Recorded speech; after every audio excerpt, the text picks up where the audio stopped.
هەلۆ کاک بەختیار چۆنی؟ سەلامەتی خۆشبی زۆر سپاس. باشی کاک بەختیار.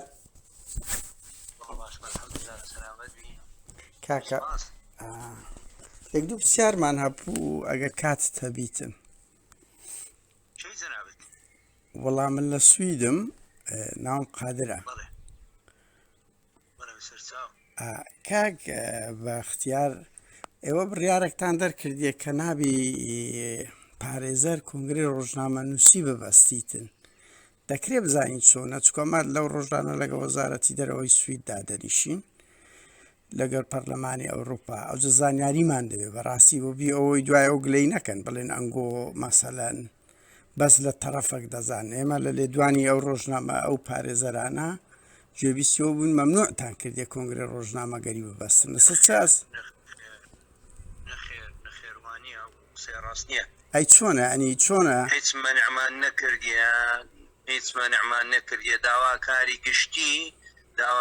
گشتی داوای کردیەکەوە پارێزەر کە قسە دەکەن تەفاسیلی داوا ئەوەی کە اعتیبار دەکرێت پێویست ناکە ببنە دەرێ، پێویست ناکە باسی بکەن و لە هەمان کاتدا ناوی دادوەر نابی بێنن. ئەو شتانە داواکاری گشتی داوای کردبوو لێمان، ئێمەش حقوقی لە پارێزەرانمان داوا کردیە کە ڕەچاوی یاسا بکەن کە لە کاتێری بەچنی ڕۆژماوانی وانە. ئەو قسەی ڕاست نییە، منعمان نەکردووە. نەخێر یعنی ئێستاوان لە بۆیان هەیە مەسەن سەر ئەو پێنج زیندانی بادی ناچکە و دەنگە تۆمار دەکرێت دوای ئەو گلەی لە من نەکەی. کاک بەختیارە منۆکو ئەمانەتە چی مێژ ئەخلاقی ڕۆژنامەگەری کە چالاکوانەکەم لە سوید پێ دەڵێم مەمنوع نییە کە ئەوانە بتوانن بێن لەسەر ڕەوشی مەسەن ئەو پێنج زیندانەی بادینان قسە بکەن بەبێ ئەوەی باز لە دادوەر بکەن. بەنمونەوە چ خۆت دەڵێ وایە؟ خۆی ئەسراری ئەزانی چۆنە کاکە دەرزەنە بەدمادەم لە سوید دەژی دەزانی یاسان دقی یاسایی هەبی لە هەر بابەتێک لەسەر ماعدای دەخی یاسایی ئەو شتێک کە یاسا منعی کردیە خەڵک نابی بیکە و ئەو شتێک کە یاسا مەجاری داوا مەجاری هەیە بیکە. لێرە داواکاری گشتی ئەو داوایان لە ئێمە کردووە، ئێمەش لە پارێزەرانمان داوا کردووە. داواکاریە و منعکردن نەبوو. بەڵێ ئەبەس کاک بەختیار ئەوی ئەمە تێگەیشتین ئەوەنگۆ لە قانونی عێراقی وایە کە لە کاتی تحقیق بەس ئەوە لەسەر لە تحقیق تەواو بووە. یعنی لە ئەوروپاش کەیسەکان پارێزەر دێت سە تەلەڤیزیۆنی ڕوونکردنەوە دەدا، زانیاری دەدا، دەرێ کەیسەکە گەیشتە شوێندەر، ینی لە هەموو دنیا وایە بۆ خۆت دەبینی. ینی پارێزەر دێت سە تەلەڤیزیۆنی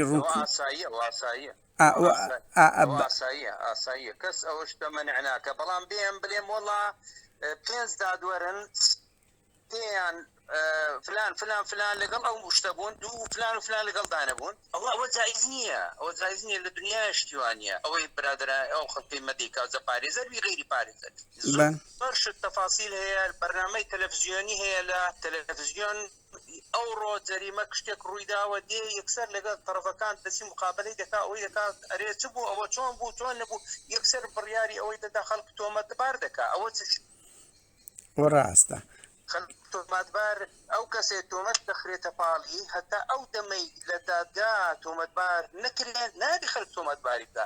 بۆیە ینی بەداخۆ بڕەکشت هەیە لە لای مادرست لە لای مە لەبەرەوەی لە نەزانین ئەو جات بەداخۆ پارێزەر کەسی تربی ڕۆژنەماوان بی کەسی تربی دەبینی زۆر کەسێ لە ئەوەی کە زۆر شارەزای یاسانیە، زۆر شارەزای نییە لە هیچەکەی خۆی ئیتر بەداخەوە بە شێوەی چوار تەسەڕف دەکا کە ینی زەرەر بە تحقیق دەگەینی، زەرەر بە دادگا دەگەینی، زەرەر بە خودی قەزیەکەش دەگەینی. جا ئەوەیە مەبەست لێرە ئەو پرەنسیپانەی کە هەیە، پرەنسیپی نێودەوڵەتیە، پرەنسیپی یاساییە، تەنها ئەوە مفروضە ڕەچاو بکرێ و ئەگەرنا لەوە زیاتر کەس ئەوەی مەنع نەکردووە و ناشکەین دڵنیاییەوەمە. بەس کاک بەختیار مەسەلەن یەکێک ئەم لە شارپێز وازام خوێنمەوە دەڵێ لێمان مەنعکرا لەبەر ئەوی کە گوایە زەرەر لە بوو مووەکیلمان دەبێتن. بەس مەسەلەن لێدوانی ئەو پارێزەرانە ئایا زەرەرە لە بۆ مووەکیلیان بنمونە یعنی لەسەر ئەو ئەساسەی گوایە داواکاری گشتی داوای کرێت کە دەبیتە زەرە لە بۆ مووەکیلیان لە کاتێکدا مووەکیلەکانیان هەتا ئێستا نەیانتوانیە لە یەک جاری یەک پارێزەر 5 دقەش بیبینی بنمونە یعنی ئەوە زەرەر نییە لەو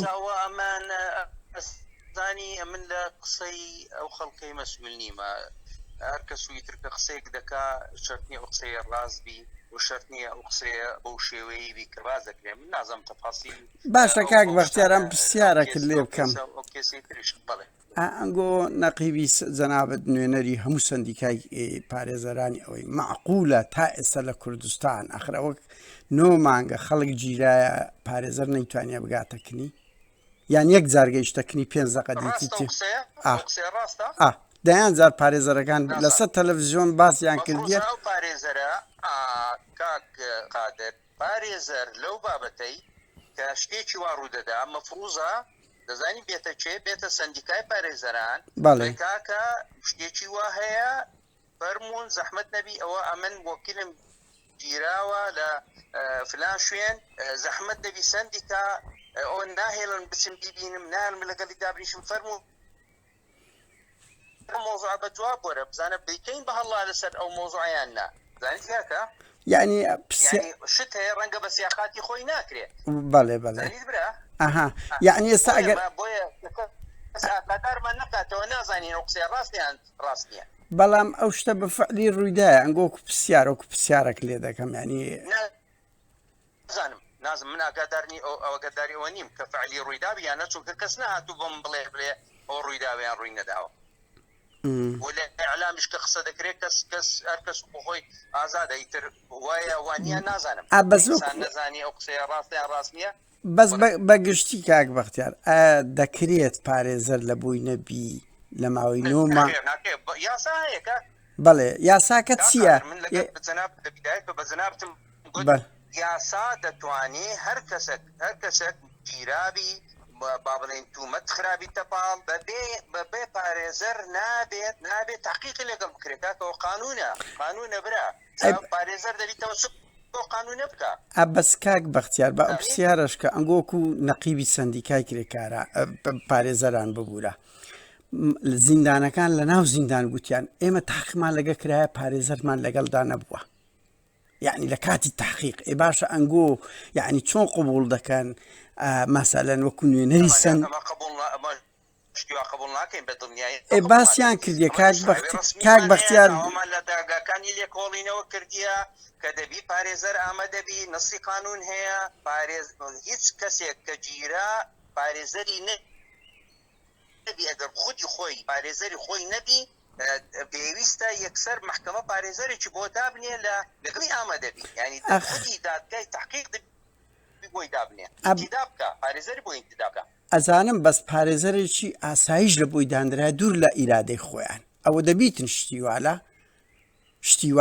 نظامی انتداب هەیە ئەزانی چۆنە انتداب قانونی انتداب ئەوە قانونە هەر کەسێک پارێزەر نەبی هەر کەسێک پارێزەری نەبی ئێمە وەکو سندیکای پارێزەران لیستمان هەیە لە هەموو لقەکان ئەو لیستە معتەمەدە لەلایەن محکەمەوە لەلایەن خۆمانەوە ئەو یەکسەر بەڕیز بەجێری اختصاص بەجێری ئەوە پارێزەر دەستنیشان دەکرێت بۆ ئەوەی بچی لەو دیفاع لەو پارێزەر لەو شەخصە بکە ڕاستە ئازانم بەس ئەوانە پارێزەریان هەبووە مەسەن شێروانی پارێزەری خۆی هەبووە تەوکیدیشی کرایە جگەلەوەی ڕێد نەدەدرا ڕێگا نەدەدرا کاک ڕێگا نەدەدرا پارێزەرەکان بچن تەوکیلەکەش وەربگرن یعنی قەزم لەوێ ئەنگۆکو سندیکای ککرێک پارێزەران